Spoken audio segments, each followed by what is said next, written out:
Kory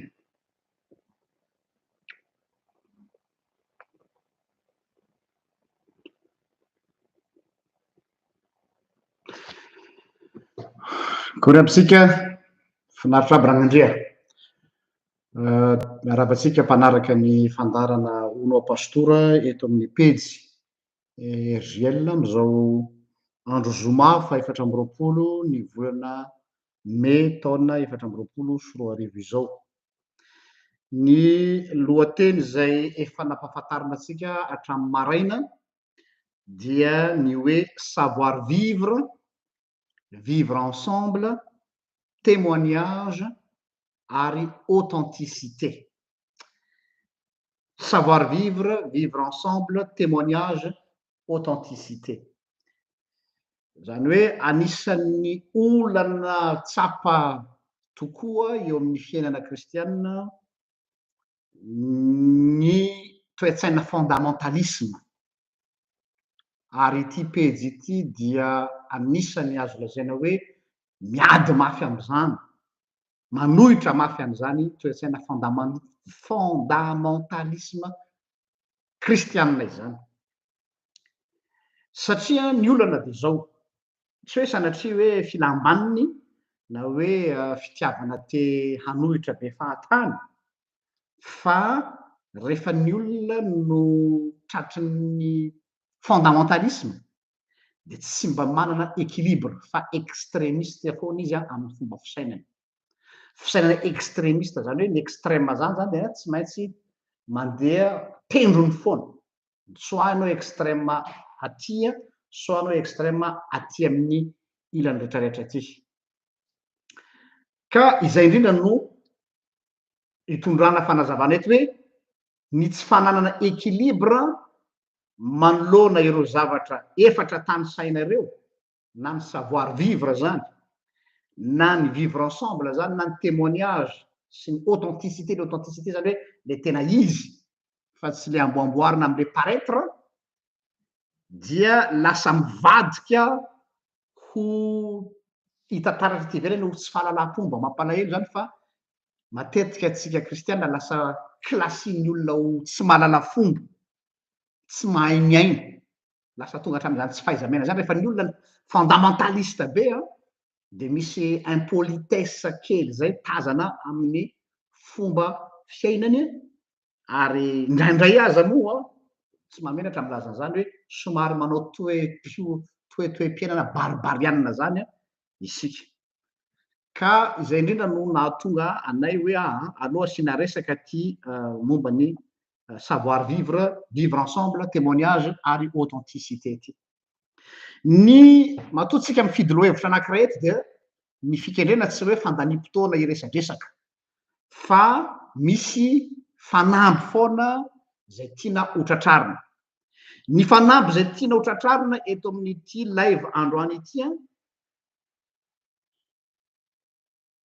dia ny ahafahantsika mpino mahita équilibre eo amin'io resaka témoignage io, ahoana ny ahafahantsika mijoro vavolombelona araka ny tokony ho izy, nefa koa manana ny authenticité amin'izany fijoana vavolombelona zany, manana ny ataontsika hoe tena mandeha amin'ny tena izy fa tsy amin'ny fisehosehoana ivelany, na le lazaina hoe authenticité singulière amin'izany vivre ensemble zany. Zany hoe sady mahay miara-monina amin'olona nefa koa tsy hoe maka volotany, tsy hoe mitovy amin'ny ino moa filaza zany, mitovy amin'ny caméléon ka hoe lasa hoe rehefa miaraka amin'ny amboalambo dia amboalambo, rehefa miaraka amin'ny olona tsara dia olona tsara. Tsy zay le izy, le fahaizana miara-monina amin'ny olona, fahaizana miara-miaina amin'ny olona, nefa koa garder na mitahiry lay maizy azy anao en même temps, le singularité anao zany. Izay ny défi zay. Ny problème mantsy soit le olona mirona any amin'ny alehany daholo be, soit le olona se fermer ao amin'le bulleny. Zay foana matetika ny hita amin'ny kristianina, na le kristianina mpanara-drenirano hoe ity ny lalakalehan'ny fiarahamonina dia manaraka ny fehizay dia manao diakanakana zay le extrême ray zay soit le olona ty amin'ny extrême anankiray indray a dia olona fermé dans le sens hoe tsy niteny hoe tsy misokatra fa fermé dans le sens hoe tsy mijery ny contexte misy manodidina azy izy a fa ohatran'ny olona anankiray midy any amina monastère dia ao izy a dia ao anatin'ny bulleny ao ny hafahana mamandro extrême roa reo no fanambo ingeza be zay tiana hoentinety faisable ve zany possible ve menanzany eny matotsika aho a mandany fotoana eto dia te hitondra an'izay équilibre izay aho a eo amitsika tsy voatery polarisé foana zany kristianina hoe aty amin'ny ilany anankiray hoe le olona mi conservateur be mihidy be ary tsy aty amin'ny ilany koa le hoe le olona tsy fantatra tsony maizy azy fa sady ratsy izy no mahay atsy no mahay aroa ahoana ny ahafahana mitazona n'ilay maizy azy anao nefa koa afaka miara-miaina amin'ny olona zay zany no fanamby lehibe eto dia nanapa-kevitra zay ny iresaka nyty loha hevitra itya noho ny fisian'ny mpino maromaro mba tsy lazaiko hoe tena betsaka izay mieritreritra ny tenany ho efa ny amin'ny abakabaka no mipetraka zany hoe rehefa lasa kristianina izy rehefa lasa mpanaradian'Andriamanitra izy dia everiny hoe tsy miara-monina amin'ny olona ntsony izy fa efa ohatrany hoe any amina tontolo hafa au-dessus de tout le monde mieritrerina ny tenany ho mihoatra noho ny hafa izy kristianina zay tsy mahay tsony manavaka ny hoe ahoana ny ahafahany mampiseho ny finoany amin'ny sphère publique aiza ny limite ahafahany mampiseho ny finoany amin'ny sphère publique ny finoany avy eo amin'ny sphère privé tsy haintsony zany manisy cloison hoe ity fomba fanehoky ny fonoko ity dia ao anatina sphère privé ihany ny tokony anaovako azy ary ity fomba fanehoky ny fonoko ity a dia azoko atao amin'ny sphère publique tsy haintsony manavaka an'io fa lasa famadiny ny zavatra zay tokony ataony any amin'ny sphère privé lasa ataony any amin'ny sphère publique ary ny zavatra any amin'ny sphère publique lasa ataony amin'ny sphère privé dia lasa tsy haintsony manavaka an'ireo zao aiza ny limite aiza ny frontière io a dia mode de vie ny fomba fiainana ray manontolo mihitsy hoe misy ny olona te imposer te hametraka ny mode de vie any personnel ho lasa standard ho an'ny olona rehetra eo le olana zay amiko natao hoe impolitesse spirituelle za tsy resaka politesse fahalalam-pomba hoe mahay miarahaba ve nao mahay miarahaba olona tsy any tsy olo resaka eto fa amiko le tsy fahalalam-pomba ara-panahy zay ny resaka eto dia ny zavatra zay azy manokana any amin'ny privé everiny fahiny no standard de tadiaviny ho imposena ho norme aty amin'ny sphère publique nefa zavatra azy manokana any amin'ny sphère privé de ny tsy fahaizany manavaka an'ireo amiko no miteraka n'le atao hoe toetsaina fondamentaliste no miteraka ny ataoko hoe tsy fahalalam-pomba le tsy fahaizana vivre ensemble le tsy fahaizana savoir vivre fa lasa te imposeny azy ho an'ny olona rehetrarehetra ary io valable amin'ny andany sy ny ankilany na ho an'ny kristiany zany na koa ho an'ireo olona zay manohitra ny fivana kristianina dia izy koa te impose an'izay aty amintsika kristianina zany hoe sy tsika kristianina ihany fa na ho an'ny kristianina na ho antsy kristianina eto a dia elako tsiny fa misy définition amin'ny teny frantsay zay hitako tao anatin'ny atao hoe encyclopédie ecclésiastique zay nampiasain'ny fiangonana rahavavy katolika amin'ny ahoana ny mode de vie an'ny olona religieuse kanefa azo ampiarina ihany koa amin'ny mode de vie ny mpino kristianina ho esitsika io fanazavany am'le atao hoe ahoana izany atao hoe karazana politesse chrétienne raha zay nga fanazantsika izy ahoana zany fahaiza miaina na fahalalapomba kristianne izany araky ny fahamaritany fiangonana rahavavy katolika dia ho ampitahaitsika amin'ny zay lazainy soratra masina rehefa avy eo dia adikako ray amanontolo izy tamin'ny teny frantsay dia ho anaovako dika teny malalaky zany rehefa avy eo izao no fomba ny lazany azy ato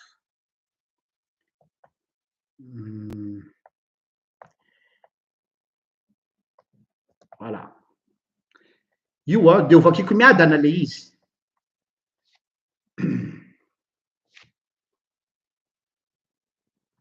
oui la science des convenances la politesse chrétienne zany ny fahalalapomba kristianne c'est une science des convenances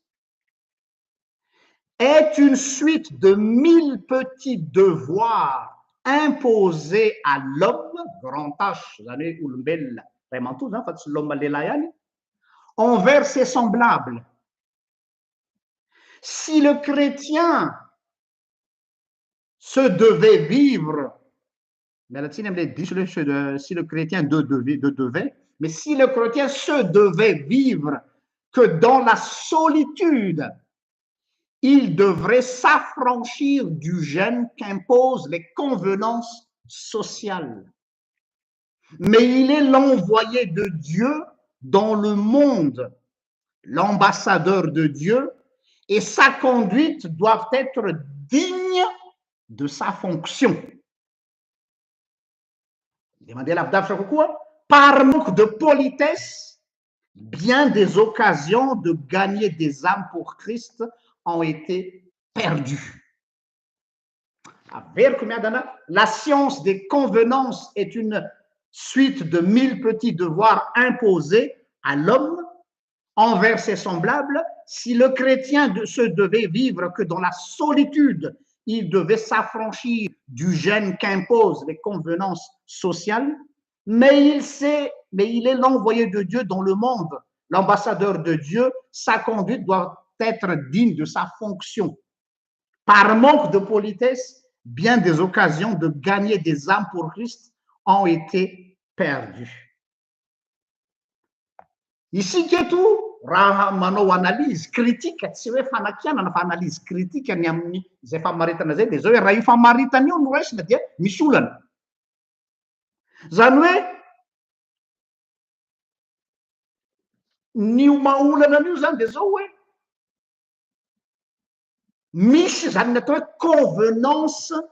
sociale zany hoe misy karazana établissement misy karazana lamina fiarahamonina tsy maintsy arahana convenance fifanarahana convenance sociale imposée eo zany no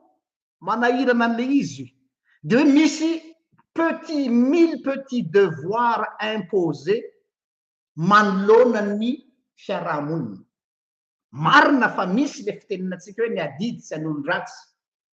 fa ny problema eo amin'ilay fanazavana le convenance imposée tia dia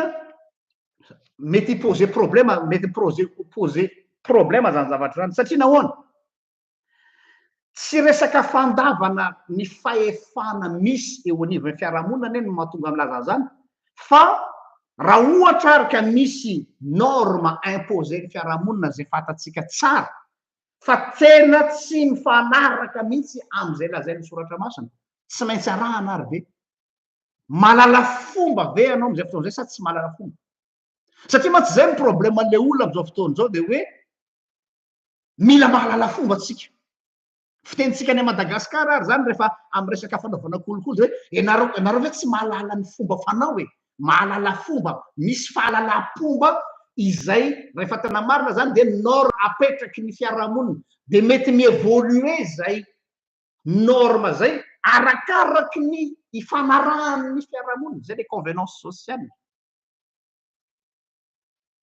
dia ny fanontaniana petraka hoe moa ve ny tsy fanarahana an'izay norma izay mahatonga atsika tsy maintsy ho tafalatsaka ao anatin'ny atao hoe isolement na hoe solitude araka ny voalaza eto mety voailikiliky satria tsy manaraka an'ilay norma apetraky ny daolobe na mety ho eritreretin'ny olona mihitsy hoe olona asocial atsika na olona asosio eo zany mametraka fanontaniana aloha eto mbola tsy mamaly ah zany raha raisina zany zay zavatra hoe misy 1000 petit devoir imposeny ny olona apposena amin'ny olona izy noho ny hafa manoloana ny hafa ka raha ohatra ozy izy ka ny kristianina izay miaino anivon'ny fiarahamonina tsy manaraka an'izany dia lasa tafalatsaka ao anatin'ny atao hoe solitude izy na lasa marginalisé lasa maka anjorony ary tsy intégré eo anivon'ny fiarahamonina eo mantsy ny problème possible zany ny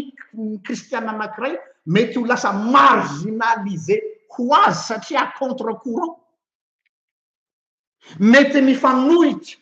amin'ny atao hoe ity ny lalana alehan'ny daolobe tsy hoe lalana falehan'ny daolobe dia marina tsy hoe fanaon'ny olona rehetra dia tokony atao dia ahoana ary ny ahafahana misivana an'izay ahoana ny ahafahana mitrie an'izay zavatra zay tsy diso ho azy koa nefa io famaritana zay nomena io satria eto zany dia milaza izy hoe par manque de politesse bien des occasions de gagner des âmes aussi pour Christ ont été perdus zany hoe noho ny tsy fahaiza miaina ihany koa eo amin'ny fomba fampitana ny filazantsara satria le olona fondamentaliste be tonga dia aviavy be dia au lieu de ahazo olona na asarika olona tsy atena ahazo satria tsy anjaratsika no mahazo olona fa asan'ny fanahy masina ny misarika ny olona asan'ny fanahy masina ny taonany olona dia ny tsy fahaiza miaina ananany mpanompon'Andriamanitra sasany koa zany hoe ny tsy fahaizany misintégré ao anatin'ilay fiarahamonina koa mety ho lasa obstacle amin'ny fitoroan'ny filazantsara satria izy manavatena satria izy mieritreritra ny tenany avy any amina planeta Mars olona avy any amina monde hafa avy any amin'ny bulle hafa na mitovy amin'ireo olona atao hoe amisy ireo hitanareo ny amisy ireo olona mitokamonina reny olona reny a na dia manana bonne volonté du monde toy inona aza ny manière iabordevanao ny olona manière fondamentaliste be tsy ahazo olona ho an'Andriamanitra amin'izany mihitsy ianao donc zany a misy enjeu anankiroa le izy ny ray dia hoe possible ianao tsy maintsy ho a contre courant misy toe-javatra zay tsy maintsy hanoerana moa zany fa tsy manara-dreny rano ny fiarahamonina ianao satria tsy le norma apetraka ny fiarahamonina akory ny norma tena izy nefa koa amin'ny ilany koa dia rehefa tsy hitanao hoe aiza ny toerana tokony isy anao nivon'ilay fiarahamonina dia mety ho lasa obstacle koa zay tsy ahafahanao mizara n'ilay filazantsara donc délicat le izy subtile le izy ary tsy misy menu na recette magique hoe ity no arahana kanefa nazanaty zany dia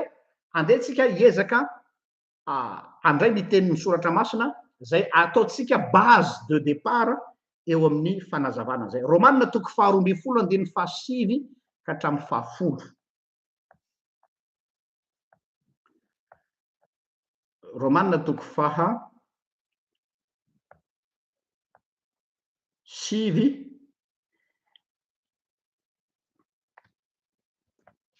eo ary romanina toko 7 toko 12:17 ka hatramin'ny 10 ovakiko miadana mihitsy le satria important be io verset io aoka ny fitiavana ho amin'ny tsy fiatsaram-belatsy ny problème mantsy rehefa manao zavatra par convenance sociale ianao dia tsy maintsy tafalatsaka amin'ny atao hoe hypocrisie zay le savoir vivre. Ny savoir vivre ao ambadiky ny savoir vivre misy fahatsarambelatsy marimaritra iresana mba hoekeny olona dia voatery anao a modimody manao hoe fa tsy tena izy. Reto de milaza ny Romana 12:12 aoka ny fitiavana ho amin'ny tsy fahatsarambelatsy. Or ny moteur mampandeha ny fiarahamonina dia hypocrisie. Fiatsaram-belatsy daholo ny betsaka. Eny hatrany amin'ny fiangonana, ny firenena, ny fiarahamonina, ny fianakaviana. Samy tsy te ho ratsy dia mifampiatsara velatsy. Savoir vivre ve zany. Zany moa sy fitentsika hoe mahay miaina ranona reny satria nahoana mahay miatsara velatsy mba hahazo ny plasy tokony misy azy eo anivon'ny fiarahamonina. Amin'izay mba tsy voahilikiliky eo amin'ny fiarahamonina dia modimody en joue le jeu. Zay le izy. Zany ve natao hoe savoir vivre. Amin'ny fiarahamonina zany dia zany natao hoe savoir vivre. Mahay miaina tsara rano reny satria nahoana mahay milomano, mahay maka ny toerany satria tsy tafavoaka raha vao tsy zay. Aoka ny fitiavana ho amin'ny tsy fiatsaram-belatsy be de be nefa ny motivation ny saritsarina fitiavana ny fiarahamonina ohatra hoe tia ny fianakaviana, tia ny fiarahamonina, tia ny firenena fa lainga ny ao ambadika fiatsaram-belatsy ilay satria zay le savoir vivre n'olombelona. De toy izany mankahalany ratsy mifikira amin'ny tsara. Misy zavatra tsy azo negosiana mihitsy zany. Intransigeant mihitsy. Ary de toy izany mitiava araky ny fifankatiavan'ny mpirahalahy mitaria lalana amin'ny fifanomezam-boninahitra. Reo zany no ataontsika hoe masotsivana na base iainganiny ataontsika hoe savoir vivre chrétien na fahaizamiaina kristianina authentique tena izy. Zay mahatonga ananao an'le hevitra hoe authenticité. Fa misy savoir vivre tsy authentique fa par hypocrisie, par nécessité. Mba ahatonga anao, ahatonga atsika mba azo ny anjarany masoandro ny eto amin'ity tany ity dia tsy maintsy miditra amin'izay everina ho savoir vivre zay. Ka rehefa atao ny confrontation an'ilay voalaza teto sy le hoe science de convenance sy voalaza ato amin'ny Romanina 12:7-7 eto, ny fanazavan'ny Paoly apôstôly eto sy le dictionnaire ecclésiastique ny amin'ny atao hoe politesse chrétienne dia hita fa mialatsiny hypocrisie religieuse mibetsaka.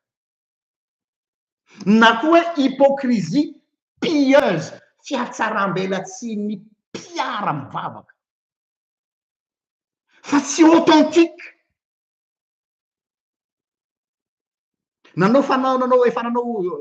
publication teto amin'ny page teto foana zay le amile hoe misy olona modimina ina vao ny fahasoavan'ny tompo dia hitanao ao anatin'le filaza tsy tena resy lahatra anatin'izy izy fa hoe efa réponse automatique fotsiny le izy. Authentique ve ianao milaza an'izany sa réponse automatique satria zay ny langage ao anatin'ny code de langage. Hypocrisie religieuse, hypocrisie puritaine de haut vol no betsaka. Ary na i Jean de La Fontaine mpanoratra malaza ao amin'ny littérature frantsay dia nilaza mihitsy izy fanoherana an'io hypocrisie io de hoe une ahoana fomba filazany azy hoe ny olona hypocrite ozy izy filazany azy. Ny politesse dia matetika misy intention cachée ao ambadika ao. Misy fikendrena miafina ozy izy ao ambadika ao dia ny mikendry azahoana doka na hoe flatterie. Ny olona manao flatterie, tout flatteur est au dépend de celui qui l'écoute ozy izy Jean de La Fontaine. Alors soratako eto misy zay mba ho hitanareo. Jean de La Fontaine ny tena zany fa tsy za. Jean de La Fontaine de miteny an'ity phrase ty hoe tout flatteur est aux dépens de celui qui l'écoute. Hypocrisie zany ozy Jean de La Fontaine ary marina ny azy. Misy fomba fiteninay foana eto amin'ity pejy ity hoe rehefa ny zavatra anankiray na ny toe-piainana anankiray na ny zavatra filazan'ny olona anankiray malama loatra, quand c'est trop lisse, c'est trop louche. Quand c'est trop lisse, c'est trop louche. Io mihitsy le lazainy Jean de La Fontaine, tout flatteur est aux dépens de celui qui l'écoute. Zany hoe le olona mpandokandoka dia satria misy zavatra andrasany any amin'le olona dokafany, fa move izy sincère par rapport an'le olona anaovany an'izay. Nefa ny olona manao an'izany ny olona magnaina araky ny fiarahamonina antsika. Zany ny atao hoe savoir vivre. Or dia mazava tsara hoe aoko mba ho fitiavana amin'ny tsy fiatsaram-belatsia, ho amin'ny fifanomezam-boninahitra, ho amin'ny fifankatiavan'ny mpirahalahy tokoa. Noho zany ny hoy ny mpandinika ny flatteur rehetrarehetra ozy izy, ny ankamaroan'ny flatteur dia mitady ny tombotsoany ho azy. Tsy de tena mireconnaître ny valeur an'le olona izay dokafany izy na le olona izay flateny izy, miala tsika mety mibarananana, fa misy domberina andrasany ao ambadiky izay flatterie zay par son amour personnel. Noho zany inona ary no andrasana amintsika kristianina amin'ny resaka hoe fahalalam-pomba kristianina dia raha ity Romanina 4:25 ka hatramin'ny fahafolo ity dia hoe politesse fruit de l'amour, fahalalam-pomba avy amin'ny fitiavana mihitsy, fa tsy fahalalam-pomba par convenance. Politesse par amour et non politesse par convenance. Eo meko eto ilay raikim-poy zay menay eto amin'ny page. Inona zany no andrasana amintsika pino dia io meko ambany io, politesse fruit de l'amour et non de la politesse par convenance. Ny moteur mampiodina fiarahamonina nefa dia politesse par convenance daholo. Inona no andrasan'ny olona amiko, inona no tadiavin'ny olona amiko, dia izay nomeko azy mba ahafahako mahazo zavatra amin'izay rehefa avy eo. Zay le atao hoe politesse par convenance. Fa le politesse fruit de l'amour dia le olona mireconnaître ny valeur an'le olona en tant que le olona, ary tsy misy fikendrena verina ny aminy, fa mireconnaître an'le olona izy en tant que tel. Aoka ny fitiavanareo tsy ho amin'ny fiatsaram-belatsihy hoy Paoly apôstôly. Malaza zavatra be dia be. Ny fanontaniana anankiray mipetraka koa dia ity: fa maninona ary zany ny olona arak'izay? Rehefa tena zoina zany izy dia misy ahoana re filazantsika azy hoe misy mépris, misy fankahalana, na misy tsy fitiavana an'le olona, na misy zavatra tsy considérenao le olona, matoa ianao tsy manaja azy. Inona no mahatonga an'izany? Fahitako azy dia zao, mety ozintsika hoe ka mety olona tsy nianatra izy, zay moa fitenitsika. Hoe aza menatsiny izy dadapaso fa tsy dia nahita fianarana, tsy dia nianatra firy izy, tsy dia tsara ny éducation-ny, noho zany dia zay mahatonga azy tsy manana an'izay politesse zay. Non, c'est trop facile. Misy olona tsy nandalo lakilasy mihitsy, misy olona tsy nandalo sekoly mihitsy, fa tena manana an'izany atao hoe politesse chrétienne zany. Donc c'est pas juste une question de politesse, fa amiko misy zavatra, misy amiko zany les moques de politesse dia mirévéler an'ilay problème de fond. Misy problème de fond. de io no ezahako ny karokaroana hoe fa inona ny foana le problème zany hoe ny fiseho an'le problème ty ivelany de resaka tsy fahalalam-pomba resaka non considération resaka mépris an'le olona fa inona ny loharano ny poirany zany ny vrai problème ny olona io de problème na orgueil spirituel ilay atao hoe avinavi-panahy tafa ohatra orgueil spirituel surdimensionné ngeza be loatra ny egoany de rehefa ngeza be loatra ny egoany dia mipotra ho azy ety ivelany etya ny fananany mépris vis-à-vis ny olona anankiray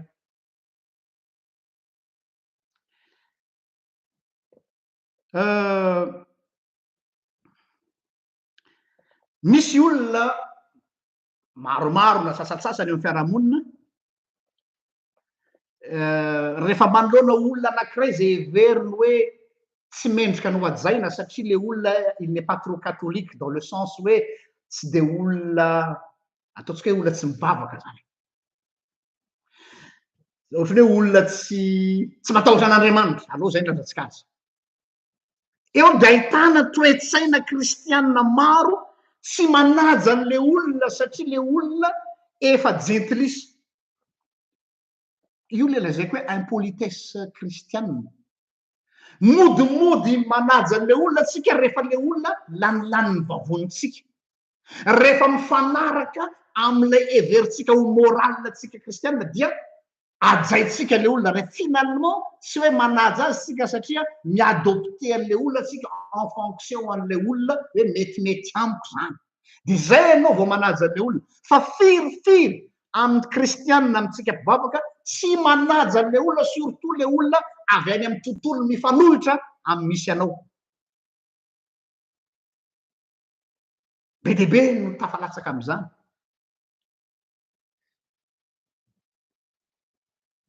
raha vao iny foa tsika miditra ao anatin'ny atao hoe sphère publique zany hoe rehefa eny amin'ny fiarahamonina raha vao eny amin'ny fiarahamonina tompoko ianao na inona nonao sy ny faharesen-dahatra momba an'Andriamanitra de tsy manana droit mihitsy za raha manatombontsoa Jean-Luc hiimposer ny finoako sy ny mode de vieko ho an'ny rakoto sy rabe amin'ny eny amin'ny masom-bahoaka raha vo any amin'ny mode raha vo any amin'ny sphère publique tsy manana droit zany mihitsy aho izay le fahaiza miaina tiako resahana eto satria sphère publique io andaolo be io tsy anasa amirery io donc droit aviaiza fahefana aviaiza no afahako miimposer ny mode de vieko any amin'ny privéako ho amin'ny olo io rehefa eny amin'ny publique aviaiza de misy ny olona mieritreritra hoe satria za mitondra titre pasteur satria za mitondra titre décone satria za mitondra titre mpiandro satria za mitondra titre mpitoro filazantsara de mieritreritra fa j'ai le droit d'imposer mon mode de vie amty olona ity amy sphère publique satria za manana titre zay tsy namekeko an'le définition le teo hoe en fonction de titre anananao no ametrahanao mode de vie non aiza ny toerana misy anao aty amy sphère publique satria amy sphère privé mbola pira lavitra noho zany aza hoe enao avy ary amin'ny sphère anao privé anao ary de tonga any am'le sphère privé ny enao zany le personne lambda dia enao manana ny mode de vie anao ohatra zany hoe ataoko tonga de ataoko terre à terre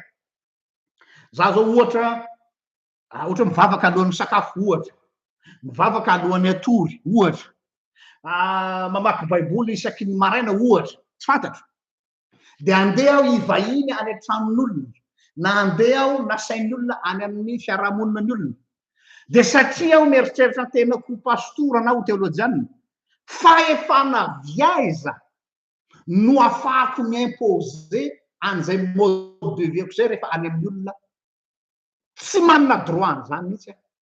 ao amin'ny sphèreko manokana no mahazo miimposer an'izay ao amin'ny vady aman-janako ao amin'ny ankonako oui fa raha vao mivoaka ny sphèrenao ianao tsy manana droit hiimposer ny mode de vieko mihitsy aho ataoko amin'ny tenako le izy any amin'ny olo-kafa surtout le olona ivelany tontolo misy ahy ohatra zany hoe mivahiny any antranon'olona zany zahay de rehefa tonga eo antranon'le olona dia fanasana ataony olona de hoe ahoana asitsika vavaka ve alohan'ny sakafo ozy le olona de zao zay fanaonareo ato ihany no atao de gaga le olona rehefa manontany ana fa ahoana zany ianao ne pastery mba rarotana non tsy mécanique ohatry zay le izy hoe satria pastera de mila mivavaka tsika alohan'ny sakafo raha ianareo ato tsy manao an'izany dia tsy asitsika vavaka androany zany zao raha amin'ny olona ty amin'ny monde puritain sy ty amin'ny monde piétiste de hoe tsy mety mihitsy zany ianao tokony mpanompon'andriamanitra tokony mijoro vavolombelona tokony antsaranao no mananatra ny mpanota antsaranao no mampianatra ny olona amin'ny tokony fanao aiza ianao io no mipetraka any amin'ny tokotanin'olona any amin'ny sphère privén'olona na koa any amin'ny sphère publique zay tsy ianao zay mahatonga jesosy ny teny hoe aza manahaka ny fariseo izay eny amasom-bahoaka mivavaka ho tazany olona fa mpivavaka izy sphère publique io jesosy fa mandehany ianao zy de midio amin'ny efitranonao mangingina de ao ianao mivavaka de andriamanitra mahitanao satria sphère privé mahay manavaka ny sphère privé sy ny sphère publique ave ny zanak'andriamanitra fa tsy rehefa tsy hainao ny manavaka an'izay de zay ianao le olona tsy manana savoir vivre fa olona fondamentaliste de manana toetsaina barbarianina na de milaza aranao fa zaho olona mandeha amin'ny finoana barbare zany fondamentaliste zany extrémiste zany ary de lasa misy forme d'impolitesse impoli ianao satria tu t'imposes chez les gens imposenao ny maizy azy anao sy ny fomba fiainanao sy ny mode de vie anao any amin'ny olona sy ho anay manokana aloha ho anay manokana ato amin'ny erzela dia tsy zany mihitsy ny fanaovana témoignage ho an'andriamanitra ary justement mametra-panontaniana le olona ny vahiny tato aminay erzela nandritra ny 2 andro tsy mbola ny teny taminay mihitsy izy hoe tokony vavaka atsika raha olona rehefa alohan'ny sakafo fa tonga dia ohatran'ny olona rehetrarehetra teo zay nandray sotro de nihinan-kanina de mihinana nisy olona tato amin'ny facebook nizara publication nafinaritra azy zay de nisy namatsika tsy tadidiko ny anaran'le namana fa tsaroko tapiketo le izy de otazaika hoe ny puritain zao zo tezitra am'ty publication ty mpivady zareo de le ramatoa kristianina de le rangavadiny silamo tonga ny heure de prière ny orany fivavahana de sary le izy fa tsisy texte le rangana melatra tapi de nivavaka mitodika makanina meka dia ilay ramatoa nandoalika nivavaka mivavaka am' jesosy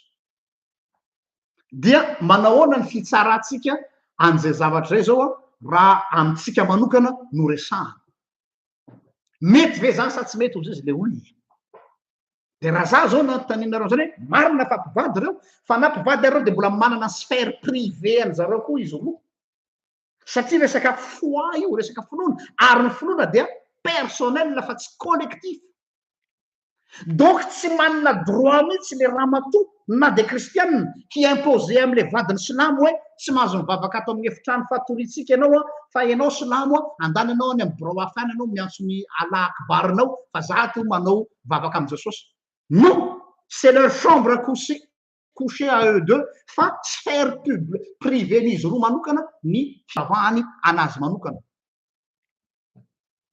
hitanareo am'izay le tiako atongavana hoe le toe fahaiza miaina na le savoir vivre de ny fahafantarana hoe aizany limite anananao droit ary aizany limite tsy anananao droit ahoana ianao aiza ianao no afaka rovina anao ny afaka miimpose ny mode de vie anao de eo amin'ny sphère anao ihany de hiteny zao nareo de ahoana zany le hoe mitoriana amy fotoana na tsy amy fotoana mandrese lahatra mananaty misy contexte an'iny fa mbola ho avy eo tsika rehefa avy eo ka ny confrontation tsika na ny fifampikasokasoatsika amin'ny tontolo hafa na amy fiarahamonina hafa no ahitana hoe manahoana ity kristianina ty hoe olona désagréable ave ty rangah ty na ity madama ty na ity mademoiselle ty na ity tovolahy ty amy finoana surtout rehefa mifampikasokasoka amin'ny olona manana moralité diamétralement opposé. Eo zany fantana mipetraka manahoana rehefa tsika masy rehefa samitsika ihany no miaraka de ohatrany hoe mety foana io moa adiny kanosy io hoe rehefa samy pino samy mazava ihany no mifampifanazavazava ao fa rehefa miconfronté am'le monde opposé atsika isika ahoana ny comportement atsika eo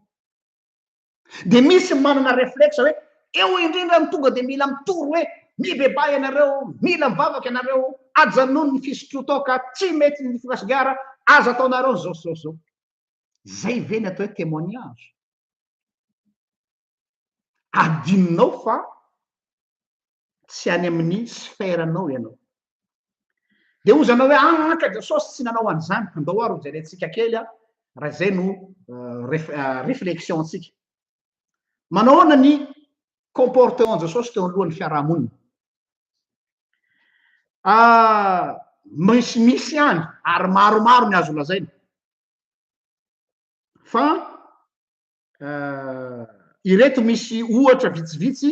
izay tiako hozaraina aminareo à l'exemple zany ohatra anankiray izay ngeza be amiko de tam'ilay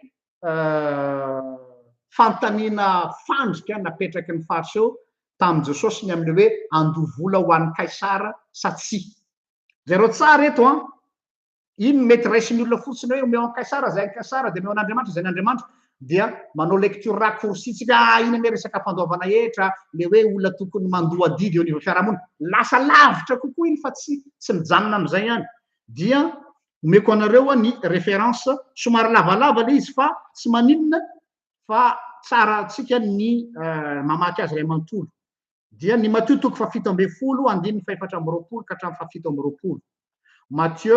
17 24 à 27 io ary ovakiko miadana de miadana le izy voaloha hipotra tsara amin'ny écran vao miteny aho io ary no ny tonga atao Kapernaum izy de nakeo amin'ny Petera ny mpandray ny atsasaky ny sekely ka nanao hoe moa ny mpampianatra anareo tsy mba mandoa ny atsasaky ny sekely va dia hoy Petera mando ihany izy zero tsara le forme le phrase izy de mando ihany izy ary raha vao tafiditra tao an-trano Petera de nosakanan'i Jesosy ohatrany hoe nalain'i Jesosy de nobitsibitsihany manokana de nosakanan'i Jesosy teny izy ka nataony hoe ahoana ny hevitrao sy monina avy amin'iza moa no andraisan'ny mpanjaka ety an-tany fady tseranana sy vola etra avy amin'ny zanany va sy avy amin'ny olo-kafa ary nony hoy Petera taminy avy amin'ny olo-kafa de hoy kosa Jesosy de afaka ary ny zanaka nefa andreo isika manafitohina azy tsy pio tsara dia mankanesa ao amin'ny ranomasina ianao ka manjonoa ary raiso zay azandrano azonao voalohany ao ka rehefa sokafanao ny vavany de ahita vola sekely eo ianao dia raiso zany ka omeo azy avy amiko sy avy aminao intéressant be io fehezanteny io hoe raha ny tokony ho izy Jesosy manana avantage le atao hoe exonération de taxe zany hoe tsy tokony andoa hetra izy satria izy raby amy lalàna zany dia manana exonération de taxe ny raby fa avy eo mbola nampiny kosa anankiray hoe tokony andohetra avy aho satria mahazanak'Andriamanitra azy de hoe tsy tokony kanefa aloavy ihany sao manafitohina azy Jésus ne se met pas au-dessus de la loi de la société mavariny io texte io Jesosy eto zero tsara am'le équilibre hoe rehefa ao amin'ny sphère publique Jesosy na de Andriamanitra sy misimposer hoe za zanak'Andriamanitra tsy manan-kery amiko zany lalàny mpanjakany zany za zanak'Andriamanitra tsy manan-kery amiko zany fandoavana hetra zany fa ataovy zay ataonareo fa za Andriamanitra na hoe za raby non aloavy ihany surtout le ihany iny ny tena important be amiko aloavy ihany ozy izy avy amiko sy avy aminao io le ahitantsika hoe hain Jesosy tsara mametraka hoe ity sphère publique ity sphère privé tsy afangarony mihitsy io na tamin'ny Pilato aza rehefa nitsarainy Pilato izy raha ny tokony izy ozy Jesosy tamin'ny Pilato tsy manana fahefana hitsara ianao kanefa ny fanjakakitra avy amin'izao tontolo zao dia efa natokana ho anao ity ora ity nanaiky ny lamin'olombelona sy ny fiainan'ny fiarahamonina izy Jesosy zany tsy mametraka ny tenany amin'ny marge ny fiarahamonina mihitsy fa miaina un bon citoyen malgré tsy ndriko tsara na de fantany aza fa io etra zay aloha io a de tsy andeha amin'ny laoniny ao a fantatry Jesosy tsara fa reo mpamory etra reo de pretsy-kombakomba amin'ny romanina ary halatra ny akamaroany kanefa Jésus joue le jeu raha ohatra zany ka manaraka ny atao hoe toetsaina puritain Jesosy na toetsaina legaliste de hoe tsy tokony andohany zany vola zany Jesosy satria fantany nefa io vola io vola makany amina mandeha any taridrano akilaile fa nataony le izy satria tsy lay fiarahamonina tsy mandeha amin'ny laoniny jereny fa le mametraka an'le hoe ny autorité zay misy eo na dia misy ho azo lazaina momba azy hoe tsy manjary lo dia mekeny Jesosy zany ary eo no mahasarotra nyty zavatra ity satria indraindray masika rehefa ao anatin'ny zavatra ohatran'izao dia hoe tokony anaiky atrezany amekenareo ny fahefana lehibe avy amin'Andriamanitra ny fahefanao izy ny mpitondra indraindray de misy miabuse an'izay avy eo koa nefa ny hoe tsy avy amin'Andriamanitra rehefa manao ny tsy mety le olona sarotra le équilibre tadidiko tsara tamin'ireny fotoana misy ny crise teto Madagasikara ireny nanomboka tamin'ny 91 2002 2009 2018 koa ngamba izy iny tsy tadidiko tsony de eo amin'ny résultat électoral dia rehefa tonga le hoe vavaka fangatapitaina ho an'ny mpitondra ao anaty liturgia alady maraina za moa ny fiangonana Geneviko fantatrareo tsara fa avy amin'ny fiangonana luteranina malagasy misy aty eo aloha de ao anatin'ny liturgie le vavaka collecte amin'ny farany iny tsy amin'ny farany zany fa aorinan'ny tourteny dia misy vavaka universel prière universelle ary voalaza ao mpitondra de nampomebe fa misy pastora nampitamina sasy za tsy d'accord amin'io mpitondra am'izao fotoana zao io no zany za tsy vavaka ho azy oleretsy azadino fa raha nandeha nakany amin'ny fahababoana babiloniana zanak'Israely exil mpanao tsinitsinan'Andriamanitra no vetavetaina ny tempoly aloha azava ny resaka no dorana mihitsy nalaina le kalisy no sotrondro zalady toka na tonga le soratra hoe mene tekelo paresiny izany fitondrana izany nefa no nasain'Andriamanitra hoe mivavaha ho azy fa raha miadana izy de hiadana koa ianareo be de be ny olona namono any Jeremia hoe traître ianao Jeremia ahoana ny anekenao an'ireo babilonianareo nefa ireo nanimba ny tempoly na tonga ny Jeremia nahita faisany zany pourquoi ry Daniel ry Sadraka Mesaka Abednego navitaon'Andriamanitra nanao conseil reo tiako tenena aminareo le hoe eo zany ny misy problème éthique hoe soumission obéissance an'le olona ve sa soumission obéissance à l'autorité le autorité resaka eto tsy olona tsony fa le resaka fahefana Jesosy eto exemple anankiray mihitsy raha ny tokony izy Jesosy tsy tokony andohany io satria fantatra hoe maka izy io ary fantatra hoe iza ny olona mampiasa an'io ataovy ihany mba tsy hanafotohina izany isika zay ny zavatra anankiray eo koa tsy hoe fahaiza-miaina le savoir vivre hatraiza ny ataontsika hoe tsika ny hoe ligne rouge à ne pas franchir nefa koa aiza ny toerana tokony ametrahan'ny kristianina ny tongony zao anefa raha vakitsika ny filazantsara ray amanontolo dia jesosy koa mal vu jesosy tamin'ny olona rehetra sady tsy azoazon'ny mpisorona be no tsy azoazon'ny fariseo tsy azoazon'ny herodianina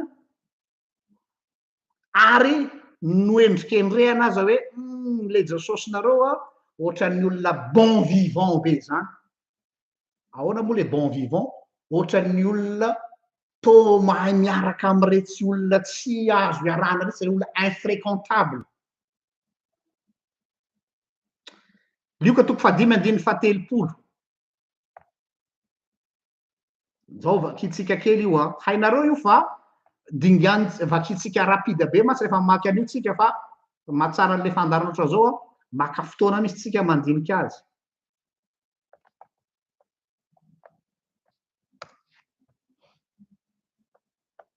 zao ny vola zao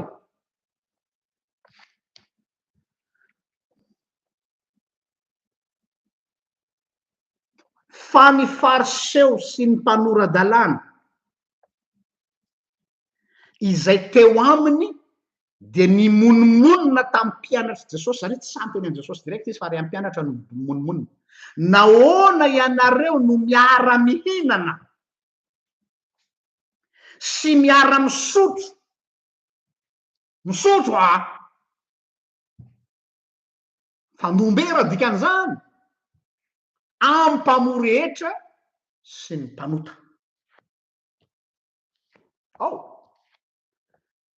zany zavatra lazainy zareo zany ane de hoe jesosy ny tomponareo ny mpampianatra anareo zany dia piray petsapetsa amin'ny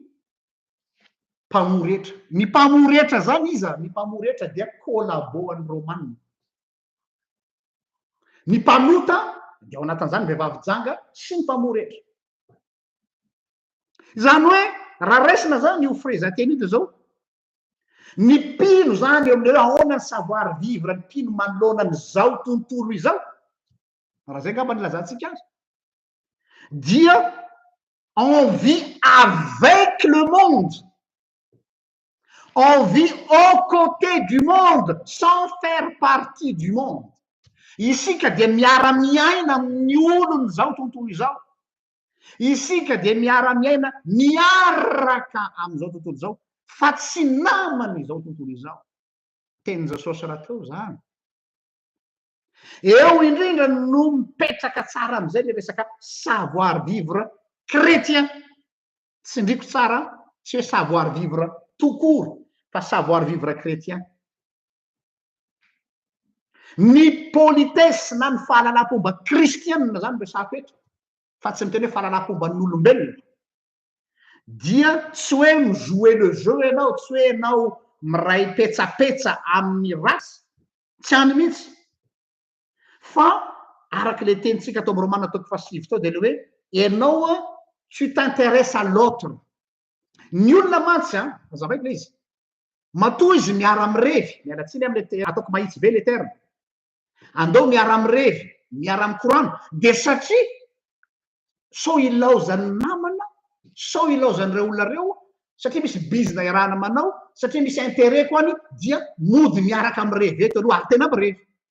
zay le savoir vivre zao tontolo zao fa ny savoir vivre kristianina de zao miaraka aminy eo miara am'korana aminy eo tsy noho ny fanantenana zavatra any fa misintéressé am'le olona no miintéressé anao tsy mitovy le centre d'intérêt ny centre d'intérêt le savoir vivre normal dia misy zavatra andrasako any aminao dia mody miaraka aminao eo fa le savoir vivre kristiana de zao tsy za tsony no centre d'intérêt fa ianao no centre d'intérêt ako asa raha azonareo lay différence ary zany nataony jesosy miaraka tamin'ny zakaiosy ry zakaiosy tsy maintsy mitoetra ao an-traminao ao anio ary zakaiosy nanasa ny namany rehetrarehetra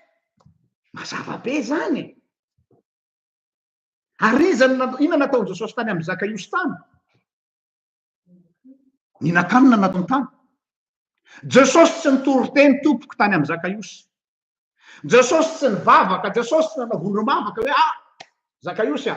satria anao nitady ady andao tsy hivavaka atsodolona manao andao tsika anao fitaovam-pavahana avoe ny fihinana sy ny baiboly andao tsika hiara hivavaka ny sakafo miara mikorana satria zakaiosy no miinteresse an jesosy zay le savoir vivre an jesosy le savoir vivre an jesosy tsy hoe mahay miaraka amin'ny olona tiany esoro zany hoe tsika kristiana de mahay miaraka amin'ny olona rehetra tsy zay le izy zay na ny fiarahamonina zay fa nantsika de hoe jesosy matoa manao zavatra anankiray de satria ny olona iny no miinteresse azy zay ny azony dynamique ka tsy mampaninina azy zay jugement ny olona eto zao mivoaka ny jugement ny olona ny tomponareo kay miara mihinana sy miara misotro amin'ny mpanoto dikan'izany raha atao amin'ny formule fransika hoe le jesosy nareo tsy mazavazava zay ny dikany le jesosy nareo koa ekipa ry zalahy izy daholo zany fa phrase-na baiboly moa ty de namboarina mba ho présentable le izy fa raha atao amin'ny langagentsika quotidien dia zay no ambadikin'io eto zany ny savoir vivre chrétienne raha ohatra ka avadiko le formulation en phrase de hoe donner de la valeur à l'autre fa ny savoir vivre an'izao tontolo zao dia j'attends quelque chose de toi fa j'ai rien à foutre de toi mialatsiny am'le terme tsisy raha ray koa ianao hoe mieritreritra fa io namanao miara mirona aminao isaky ny zoma vendredi magnifique io namanao miara mirevy aminao isaky ny fety io de mieritreritra anao fa tianao izy azafady misy zavatra andrasany any aminao any dia arahany amin'ny onjanao eny ianao atreo fa tsisy raha ray iny anao zany tsisy nan jesosy indray de zao arahany amin'ny onjany eny le olona fa le olona mihitsy no miinteresse azy tanareo fa le présentation mitovy tsisy mampiavaka azy roa mihitsy fa ny finalité na ny intention tena mifanaovatsy misy avaratra eo am'izay zany no hitatsika hoe inona le savoir vivre kristiane ary inona le savoir vivre tsotra za tsy teny hoe zao tontolo zao satria misy connotation négative ao fa tsotra ny tiako resahana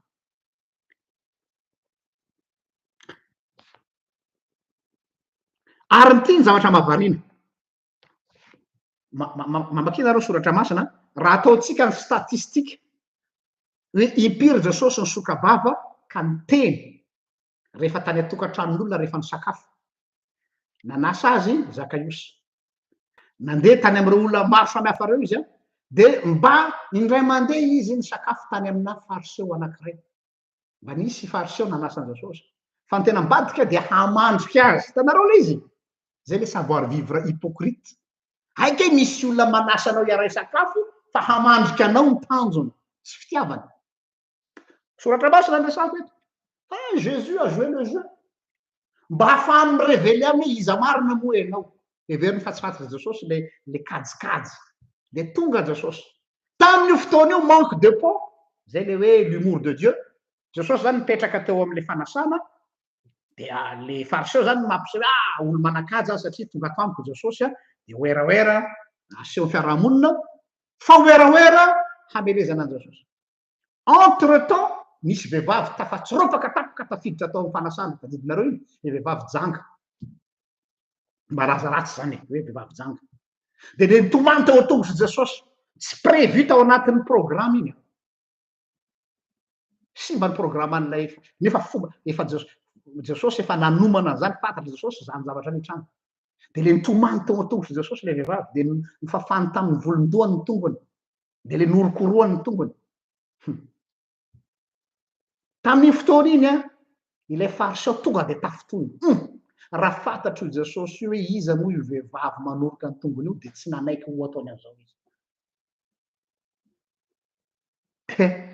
ozy jesosy hoe tonga tato aminao aho ry simona nanarale fariseo tsy mba nanasany tongotro ianao or minimum de politesse eo aritsika zao miresaka politesse eto minimum de politesse fanao jiosy ny vahiny tonga amin'ny vahiny any an-trano dia sasana tongotra maravarana tsy nataony zany fanasana nefa an'io a ray zay rehefa miditra aminao koa ny vahiny manakaja dia fanao koa dia manisy menaka manitra ny lohany tradition juive zany ity vehivavy zao sy tato aminao tsy mba nosoranao menaka izay minimum de politesse tsy nataonao zany ty vehivavy ty dia tsy nitsahatra nanakotra ny tongotro tamin'ny ranomasina ary namafa ny tongotro tamin'ny volodohany dia napiny Jesosy teny mahery vaika be hoe raha mbola tany koa ny tany zay nataon'io vehivavy io dia tsy maintsy hotoriana mandra-pahatonga ny andro farany enjana ane zany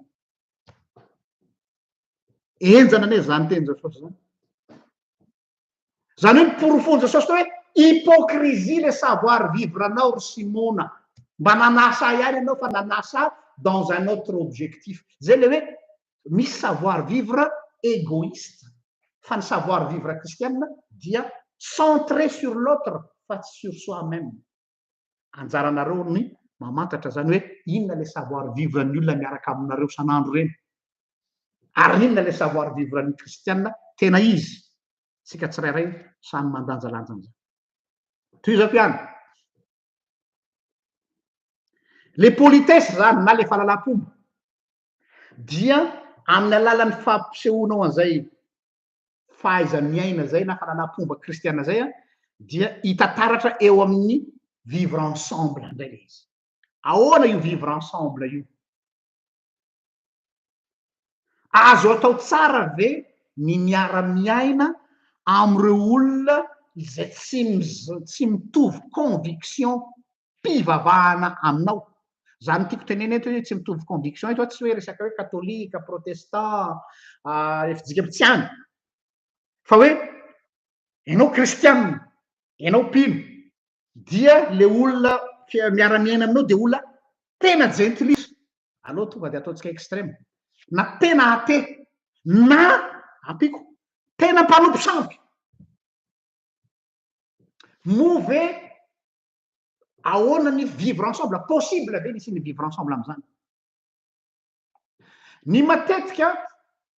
isika mpino rehefa miaraka am'ireny olo reny il faut dire la vérité dia ny anatin'ny saitsika dia no manana esprit na prosélytisme hoe eo anam'ty olona ty a fa ny objectifako dia ny hampibebaka azy n'est-ce pas zay daholo ny ao anatintsika na za zao koa manana an'izay hoe andeha hifanerasera amin'ny olona fa sao de mba voataonako an'Andriamanitra izy loable be zany motivation zany kanefa am'izay fotoan'izay dia mbola mitovitovy fisainana am'ireo religion hafa ihany sika hoe ahoana ny azahoana olona ho an'ny fivavahako à chaque fois ve anao miaona amin'ny namanao na amina connaissance nao maninona no manana foana ty réflexe ty hoe à tout prix je veux à tout prix changer cette personne hanaraka ny fivavahako amiko aloha za personnellement en tant que théologienne na miresaka eto areto ngamba no mety mahalibéral tsy hitovizako amin'ny ny maro de zay hoe ny vavolombelon Jesosy Kristy de tsy midika mihitsy hoe tsy maintsy mitaona anao aho ho lasa kristianina na tsy maintsy mitaona anao aho hanaraka ny finoako à tout prix satria raha vao zay ny ahoana zany dynamisme mibaiko aho hifandray aminao na hifandray amin'ny olo-kafa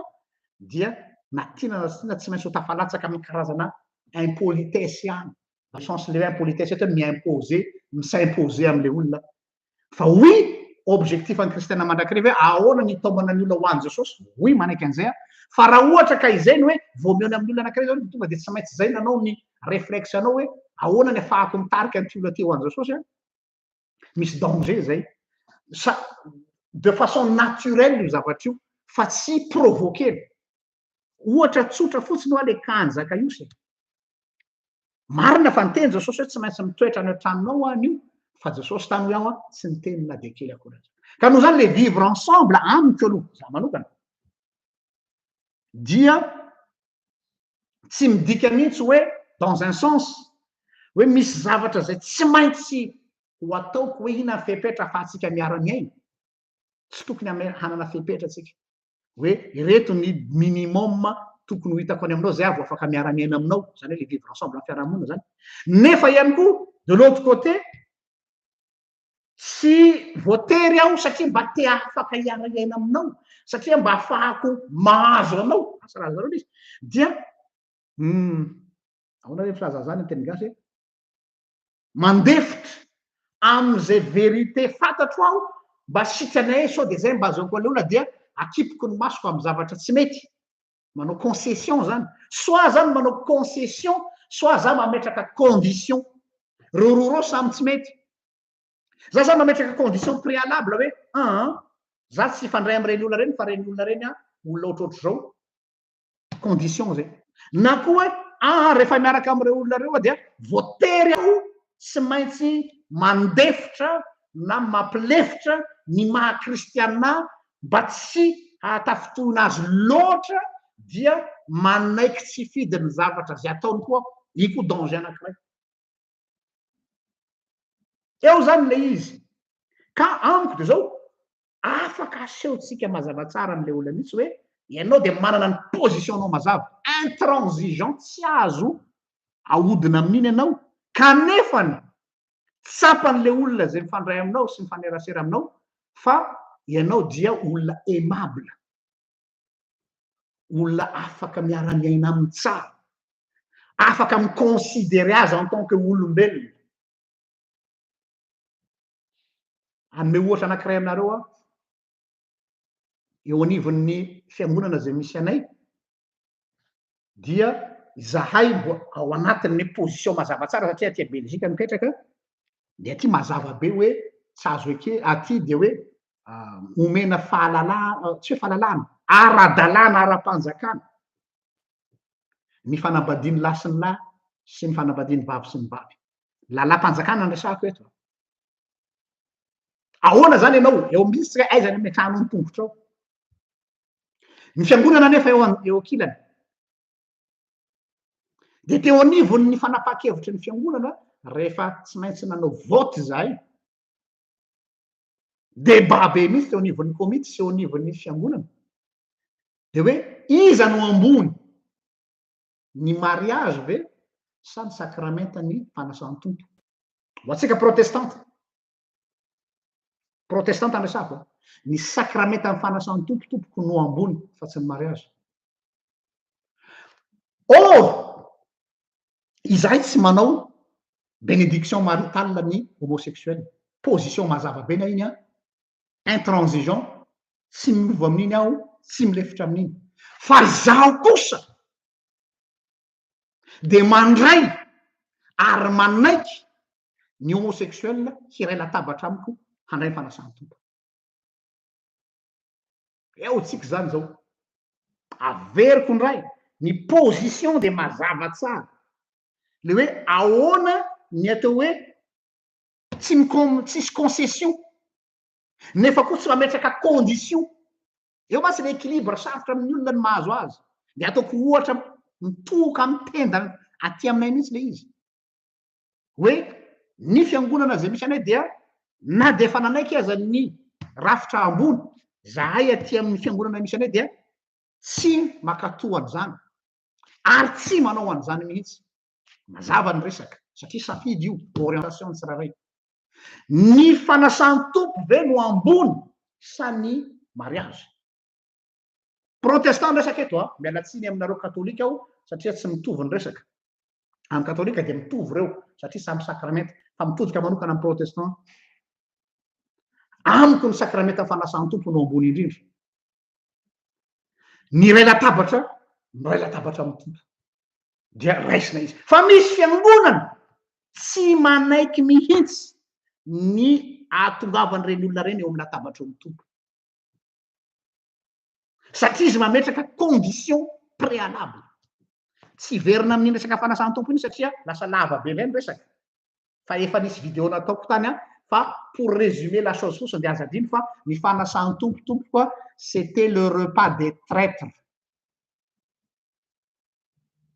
le repas des traîtres. Donc, ça ne me fait pas plus saint que l'autre. Satria samy traître daholo tsika anatrany Andriamanitra. Kanefa n'ireo traître reo no ray latabatra tamin'i Jesosy. Je ferme la parenthèse. Eto zany dia fantanapetraka hoe ahoana ny vivre ensemble am'ireo olona mifanohitra conviction ko amiko ohatra ny teneniko teo, na reo olona mbola manaraka ny atao hoe finoana ésotérique, na reo olona tena mifanohitra amiko amin'ny conviction politique tena sakay sy maso amiko, mialatsiny amin'ny terme ataoko mahitsy izy hoe tena tsy mifanome amiko mihitsy amin'ny lafiny politique satria za koa manana ny conviction politique en tant que citoyen normal. Afaka midépasser an'izany clivage zany ve mipino, midépasser les clivages ésotériques, midépasser les clivages moral, midépasser les clivages politiques, sy ny sisa sy ny sisa. Nefa en même temps de sady migarder certaines distances par rapport ho an'ny tsy le olona fa amina position anananao. Io zany de mitovy image amin'Andriamanitra. Andriamanitra, il est à la fois transcendant, Dieu qui est loin, transcendant zany zany hoe somary misitaka Andriamanitra. Nefa koa Dieu immanent Andriamanitra de miara-monina amitsika. Io toetran'Andriamanitra io no toetrany zanany, sady migarder distance ianao amina position. Nefa ianao tsy misitaka am'le olona. Ao tsy migarder distance am'le olona fa migarder distance amina conviction. Averiko indray, tsy migarder distance am'le olona fa migarder distance amina position, amina idéologie, amina théologie, fa tsy misitaka am'ilay olona. Ny problème na famadikitsika izy lasa migarder distance am'le olona tsika fa isika nefany lasa manatona an'ilay conviction. Eo zany le savoir vivre kristianina azavaiko aminareo am'izay le izy. Io lay nolazain'ny Paul apôstôly hoe isika ozy Paul de olona masina. Ina le olona masina? Ny olona masina ozy Paul de le olona navahana, mise à part, fa tsy le olona maravatena. Ka ny vavolombelon'ny Kristy de vavolombelon'ny fahatsaran'Andriamanitra fa tsy olona séparé du monde. Samihafa zany zany zavatra zany.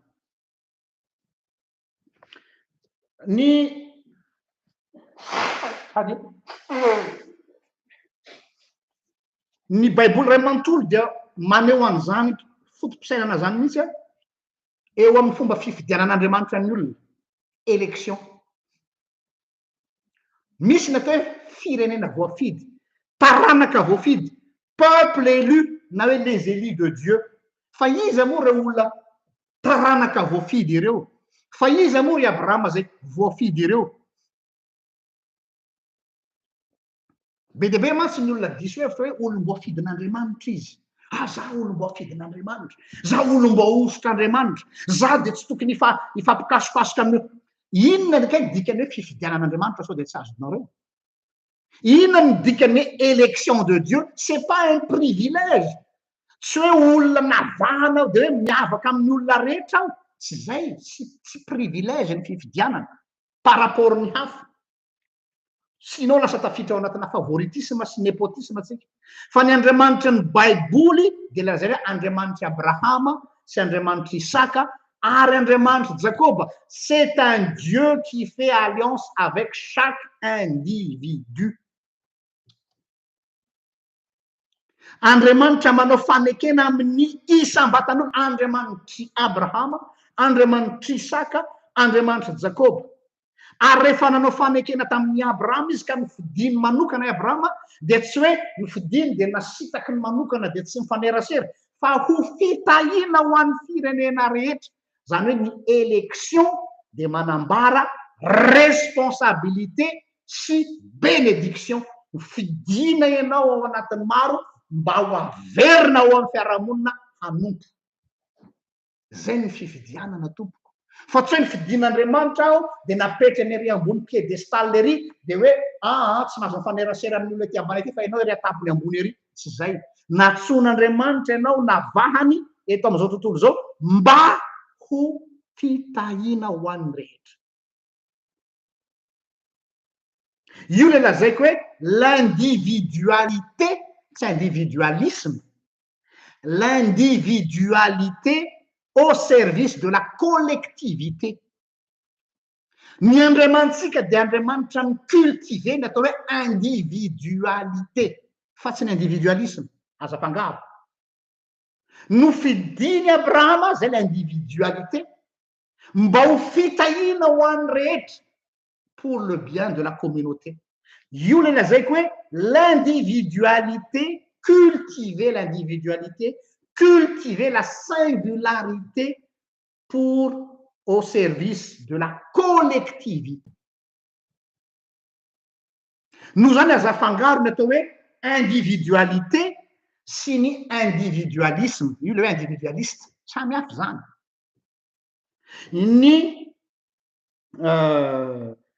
Ny collectif ho an'ny olona tratry ny atao hoe individualisme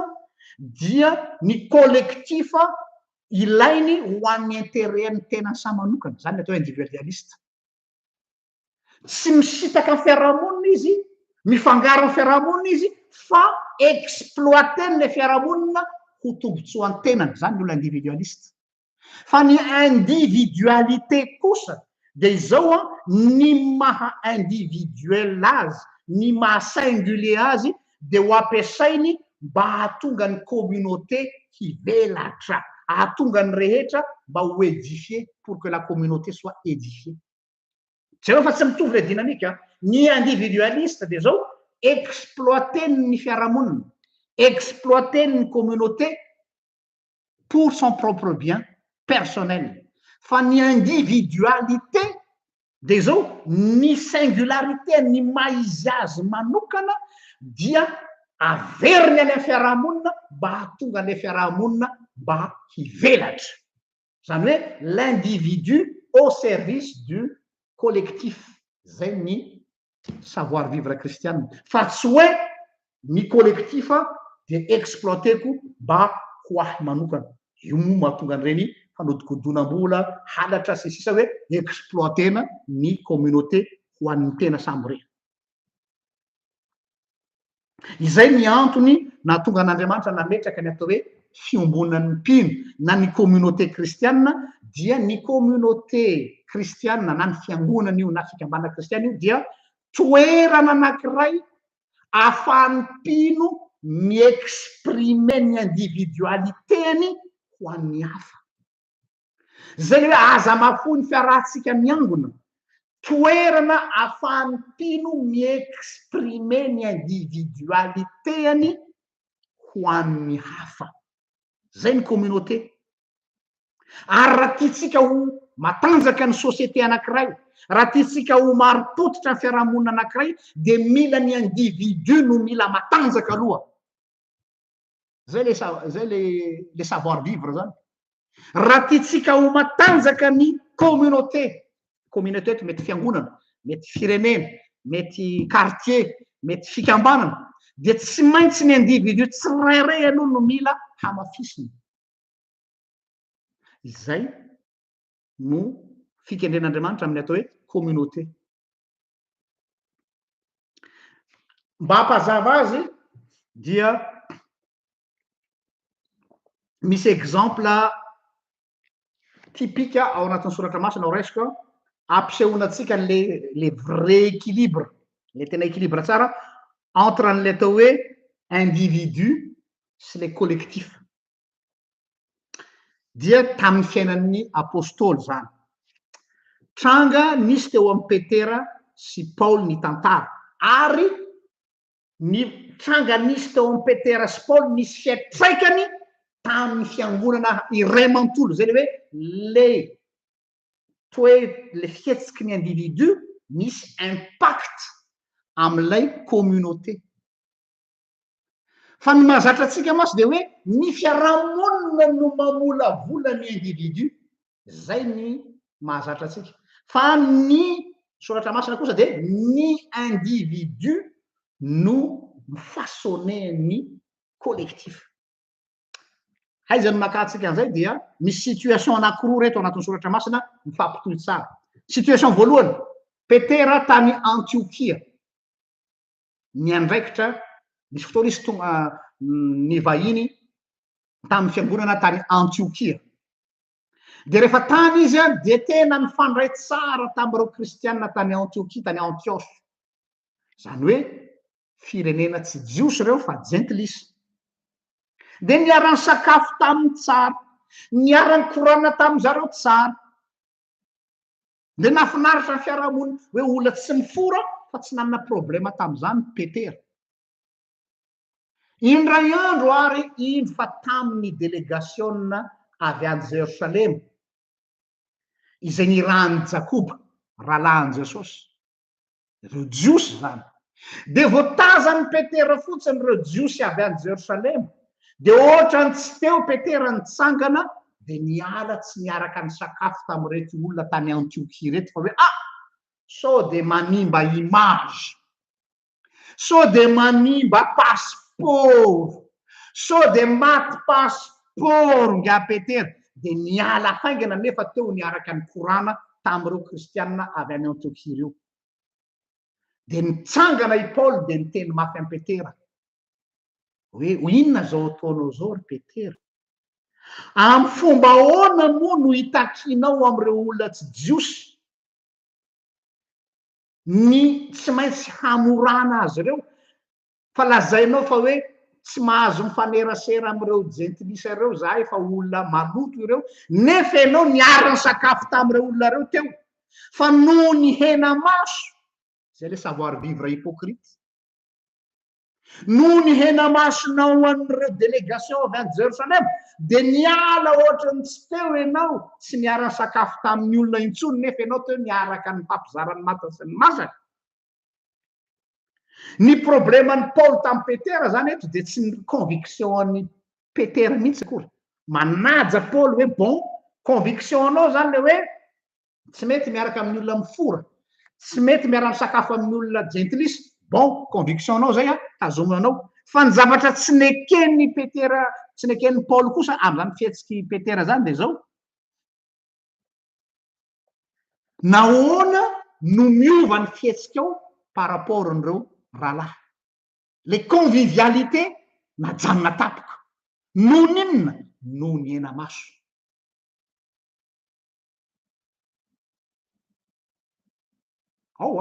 Io le lazaintsika tany amin'ny voalohany hoe par convenance sociale. No ny titre nanany eo amin'ny fiarahamonina dia manova famindra sy fihetsika malaky ny mpivavaka na ny mpitoro filazantsara na ny pastera na ny mpitandrina na ny mpitarika amina fikambanana kristianina fiangonana satria sao manimba passeport, sao manimba image. Izany nataon'ny Petera eto ka natezitra ny Paoly.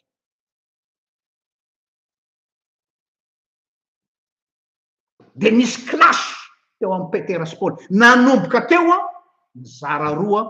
ny communauté. Mizara roa dans le sens hoe tsy nitovy tsony fijery. Dia tsy nifanerasera tsony Paoly sy Petera. Nicréé conséquence ngezabe zany situation faharoa suite ny incidence tany Antiokia io dia voatery nasina ny atao hoe synode ngezabe anankiray voalohany na concile voalohany tany Jerusalema ahoana ny ampifanarahana ny fiangonana helléniste zany hoe fiangonana any amin'ny jentilisa sy ny fiangonana any Jerusalema fa tsy mitovy ny filinina. Dia zareo tsara ahoana ny fomba ataon'ny Paoly sy Petera ahafahany zareo migérer an'ilay fahasamihafana satria tena fanao nord sud izy reo la ao anatin'ny fifanajana sy firalahina. Tsy mifanome intsony Paoly sy Petera eo amin'ny lafin'ny conviction kanefa tsy maintsy nifanaraka, tsy maintsy narindra ny fiarahamonina ao anatin'ny fifanajana sy firalahina dia nataony synôda voalohany tany Jerosalema asan'ny apôstôly toko 15 ray manontolo no ahitantsika an'izany. Nisy tension matanjaka be teo amin'ileo communauté roa reo zay tsy maintsy mila vahana. Ary rehefa adinina tsara ny tantaran'io synôda tany Jerosalema io eo no ahitantsika tsara natao hoe fahendren'ny apôstôly eo amin'ny fitadiavana natao hoe équilibre amin'ny vivre ensemble. Tsy mora ny mitady an'io. Eo amin'ny samy mpino. Tsy miresaka amin'ny gentilisa eto a. Mora, mialatsiny amin'ny tena ty mora dia mora ny mampiavana ny olona ivelan'ny fiangonana sy ny mampiavana ny samy mpino fa sarotra. Fa ohatra ngezabe anankiray amin'izany ity nataony Paoly sy Petera ity. Natao zareo prioritaire, natao zareo ambony indrindra ny atao hoe firalahina kristianina. Zay vao ny conviction. Mafy be me zany azadiny fa Paoly sy Petera no resaka eto samy olona manana ny mokondohany. Zany Petera zany ka tsy c'est pas n'importe qui. Manana toetsaina ray miboto. Zany Paul zany koa c'est pas n'importe qui. Fa hitatsika tsara ny amafin'ny tenin'ny Paoly any amin'ny epistily rehetrarehetra. Fa ny tombotsoa ambony ny fe azy amin'ny rahalahy dia ahoana ny hitazomana ny firalahina. Zay vao ny conviction. Fa tsy ny conviction no mifehy ny firalahina kristianina. Averiko? Tsy ny conviction religieuse na ny conviction dogmatique no miconditionné ny firalahina. Or ina zava-misy eo anivontsika kristianina. Ny conviction religieuse tsika na ny conviction dogmatique atsika no miconditionné ny fraternité tsika. Raha milaza tsika zany fa manaraka ny apôstôly dia io no exemple typique arahantsika eto, jerentsika eto plutôt. Ary azadiny fa tena nisy tension, tena nisy ady. Tsy hoe fifamalina kely, tsy hoe débat kely hoe tsy mitovy aminao any amin'ny université iny fa za zao ny mbola maivana be zany. Fa tena tension ary ny teny grika nampiasaina ny ilazana zany dia hoe tension vive. Zany hoe tena fifamalina mahery vaika teo amin'ny Petera sy Paoly. Tsy hoe désaccord tsotra fa tena mienjana roa ny tady. Kanefa eo indrindra eo amin'izay le savoir vivre chrétien. Nitsangana lehilahy anankiray atao hoe Jakoba na l'apôtre Jacques. Ary dia amin'ny courage ngeza be nametraka ny atao hoe modus vivendi, ozy izy ny teny latine, modus vivendi. Inona zany? Nametraka ny modus vivendi zany hoe inona ny manière de vivre, inona ny mode de vie ifanarahantsika manoloana zao tension misy entre Paoly sy Petera zao, zay hisy impact eo anivon'ny fiangonana. Eo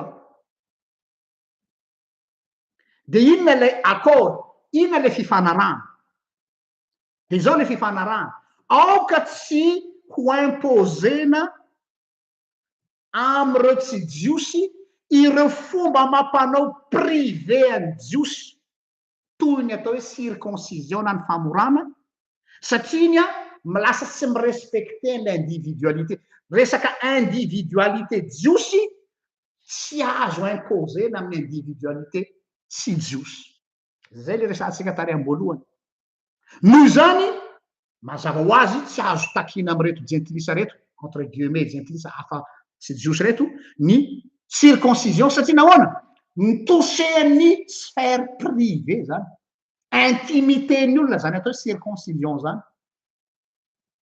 Ny rôle-ny vivre ensemble de ahoana ny figerevana ny sphère publique, ahoana no atao rehefa miarakytsika mba tsy isin'ny fifamalina sy fifandonana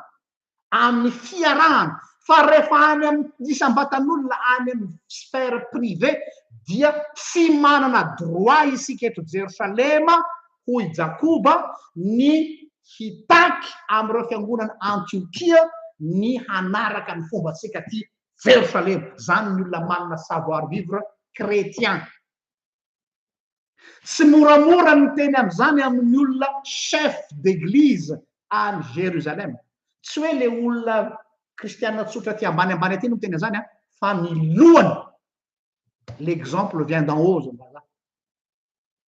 Tsy manana droit isika ty a Jerosalema hoy Jakoba mitaky amin'ireo kristianina any Antiokia hanaraka ny fombatsika ty a Jerosalema dia ny famorana izany satria ça touche l'intimité, ça touche la sphère privée. Ary tsy manana droit hikasika ny sphère privée ny olona isika na di apôstôly azy. Voilà le mot est lâché. Ny zavatra misy anefa ny matetika amin'ny fiangonana na amin'ny fivavahana kristianina misy am'izao fotoan'izao, mieritreritra ny mpitarika fiangonana maro ho manana droit amin'ny sphère privée ny olona satria izy apôstôly. Mazava be a exemple io asan'ny apôstôly toko 5 milaza an'izany. Io le modus vivendi, inona le manière de vivre hoe rehefa tafaraky tsika de reto kosa mifanarahantsika rehefa tafiaraka. Maheno tsara? Rehefa miaraka, rehefa en communauté dia tsy maintsy misy ny fandaminana mba isin'ny lamina fa tsisy korotana. Fa rehefa en privé dia tsy mipetraky zay zavatra zay. De inona lay modus vivendi en communauté dia aksan'ny apôstôly toko 5 acte 15-29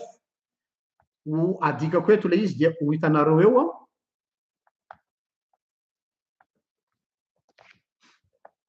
Izao ny voalaza ao ny anaran'i Jesosy. Dia ny hifadianareo ny hena aterina amin'ny sampy, arao tsara fanazavana eto a, fa ity masy matetika misy betsaka diso fandray ity, sy ny ra sy ny zavatra kendaina ary fijangajangana. Entre parenthèses, be ny frehana protestante taty aoriana surtout zareo charismatique no nandray an'io asan'ny apôstôly 15-29 io hoe io de takina mpino kristianina ny tsy mihinana ra, ny tsy mihinana naterina tamin'ny sampy sy ny sisa sy ny zavatra kendaina zany hoe zavatra cachère sy ny sisa zany a, tsy tokony hihinana an'izany no ny mpino noho ny asan'ny apôstôly 15-29. Modus vivendi io tompoko, fifanarahana rehefa miaraka. Zany hoe tsy manan-kery rehefa any amin'ny sphère privé, fa rehefa miaraky tsika ozy izy dia aleo apetraka tsara hoe ity mba tsy isin'ny fifandonana. De hoe tsy mampaninana azy Paoly, zay natonga amin'ny Paoly de za tsy mampaninana, za tsy mihinana tsy olanamiko izy Paoly mihinana hena naterina tamin'ny sampy, fa raha izany no manafotonina ny rahalahy. De le rahalahy eto tsy hoe ny olona rehetrarehetra fa reo rahalahy any Jerosalema. Zany hoe rehefa misy fotoana ihaonana any Jerosalema dia se retenir Paoly tsy mihinana an'izay mba satria nisy fifanarahana. Modus vivendi. Fa tsy hoe teny midina avy amin'ny fanahy masina hoe oza ny fanahy masina hoe tsy mahazo mihinan-kena nareo, tsy mahazo mihinana raha nareo. Fifanarahana no ny raketina an-tsoratra io asan'ny apôstôly 15-29 io. Aza modifiena amin'ny zavatra hafa le izy fa zay ny antony io. Ary ity farany satria misy akeo fijangajangana io. Da andao jerena tsara ny teny fototra. Io na fijangajangana zay lazainy io amin'ny teny fototra izy de porneia amin'ny teny grika. Le fijangajangana. Inona ny ambadiky le porneia dia immoralité sexuelle dans une rite rituel, dans un rituel de sacrifice. Immoralité sexuelle mandritry ny fanompo-pivavahana amina sampy. Zany hoe manomboky zao zany ozy izy ny apôstôly dia mianareo zay any amin'ny tany jentilisa, satria tsy problème any Jerosalema zany fa problème any amin'ny tany jentilisa, dia tsy mandeha manatrika intsony an'ireny fomba culturel any aminareo reny, fa misy fiatraikany amin'ny lafiny cultuel, satria rite mpivavahana fanao amin'ny sampy. Izay ny dikan'ilay porneia amin'ny teny grika eto amin'ny asan'ny apôstôly 15-29. Tamin'ny voalohany zareo tsy nahalala an'izany fa heveriny zareo hoe ohatran'ny olona rehetrarehetra hoe ohatra antsika hoe misy fomba nrazana, fomba mampanao eo amin'ny tanàna dia narahany fotsiny, fa tonga dia mitenena hoe manomboka zao a tsy mandeha amin'ireny intsony. Zay na tonga le hoe inona ny iraisan'ny kristy amin'ny Beliala, inona ny tsy iray latabatra amin'ny Satana sy Andriamanitra sy kristy ianareo, ile miray latabatra eo tena le latabatra ara-baky teny, le mandeha amin'ireny atao hoe fanompo-tsampy, ohatrany hoe mamonjy doany, mamonjy toerana maro samihafa fanompoana sampy reny, dia sady mihinana eny no avy eo mandray fanasan-tompo ery. Io le lazainy eto amin'ny asan'ny apôstôly 15-29 hoe ajanona zany, mifaritana mazava tsara amin'izay. Izay no resahana ambadiky ity atao hoe immoralité ity. Zany hoe raha kapoka ray dia zao mitovy amin'ny fandrarana zay nataon'Andriamanitra ny zanak'Israely tao amin'ny testamenta taloha hoe le fanompoana any bala, satria ny fanompoana ny bala teo amin'ny zanak'Israely dia culte de la fertilité. Dia ny fanompoana ny bala dia misy rituel prostitution sacré natrehan'ireo olona reo tamin'izany, ary tsy mety resiny zanak'Israely mihitsy io fomba io tao amin'ny andron'ny zanak'Israely. Dia mbola mipoitra indray zany aty amin'ny fiangonana taty aoriana no ny tantara moa zany dia ny hoe ohatry nandraran'Andriamanitra ny zanak'Israely tsy hanompo any bala no tsy andehananareo mandeha amin'ireny rituel ireny, na dia fomba tradition culturel anareo aza dia misy ambadika cultuel ireny, ka tsy mandeha amin'ireny intsony isika. Fanazanatsy zany zany rehetra dia pragmatika tsara mihitsy ny fandrarana zay nataon'ny apôstôly eto amin'ny asan'ny apôstôly 15-29, dia hoe zavatra any amin'ny sphère publique daholo ireo tsy atao, dia mila réguler. Ilay rituel dia eny amin'ny sphère publique. Eo amin'izay fotoana izay a manan-kambara ary manan-kolazaina ny apôstôly hoe reto no tsy ataontsika, satria sphère publique eo ihany. Fa ny resaka famorana na ny circoncision dia tsy manan-kambara ny fiangonana satria sphère privé io. Zay zany ilay fanazavana eto. Bref,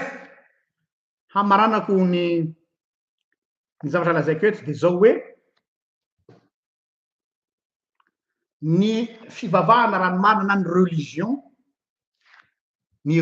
raha ny tokony ho izy raha par définition ny atao hoe religion dia avy amin'ny teny latina hoe religare, dikany religare dia izay mampifandray, ce qui relie, lien zany izy io, zavatra mampifamatotra, zavatra mampifandray ny olona. Noho izany raha zavatra tokony ampifandray sy ampifamatotra ny olona, nahoana no lasa mampisaraka ny zavatra mahavariana, ny zavatra mampisaraka amin'izao fotoana izao dia ny religion.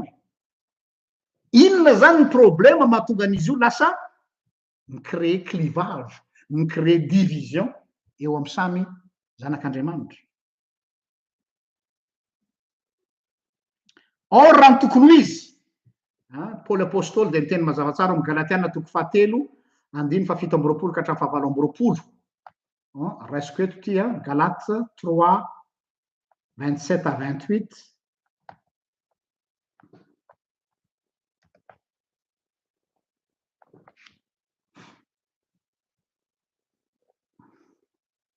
eny hoe fa naiza ianareo no natao batisa ho an'ny Kristy de nitafy any Kristy eny toy eny tsy misy intsony na jiosy na grika na andevo na tsy andevo na lahy na vavy fa iray ihany ianareo rehetra zany hoe raha ny tokony ho izy ny finoana de tokony manosika ny olona hidepasseany zay le hoe ny fievina ny depasseany zany atao hoe firehana ananan'le olona tsy misy intsony hoe ity jiosy ty grika noho ny finoana de rava zany cloison zany fa ny religion lasa manisy cloison entre ny hoe jiosy sy grika zay tsara ny finoana mandrava an'ilay efitra entre ny jiosy sy grika mandrava an'le efitra entre ny andevo sy ny tsy andevo mandrava ny efitra eo amin'ny lahy sy ny vavy fa ny religion ndray lasa manangana efitra eo anelanelany zany ny finoana zany de tokony raha ny tokony izy ny finoana de manosika atsika andeha vers l'autre fa tsy andositra ny hafa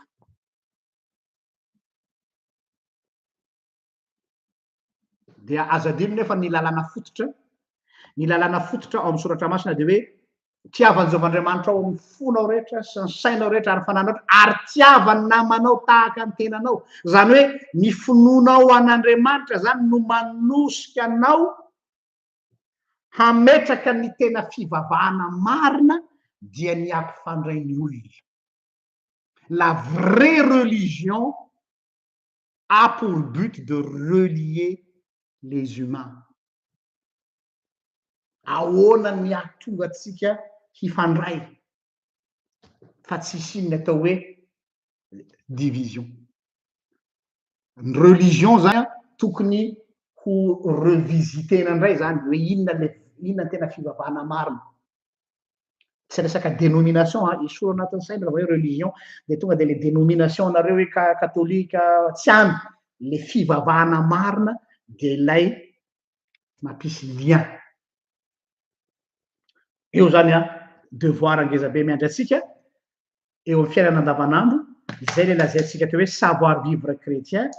malala ny atao hoe aiza ny tsipika mena malala ihany koa hoe aiza ihany koa ny tokony ametrahana ny tongotra ary inona ny antony ny antson'Andriamanitra atsika ny nahavoafidy anao ny nahavoafidy de tsy ahatonga anao hitokamonina na hanavatena fa ahatonga anao hiverina ka ny individualité anao au service ny collectif mba hahatonga ny collectif ho mafy rehefa dia misaotra atsika nanaraka hatramin'ny farany dia mame fotoana anareo ho amin'ny manaraka indray veloma tompoko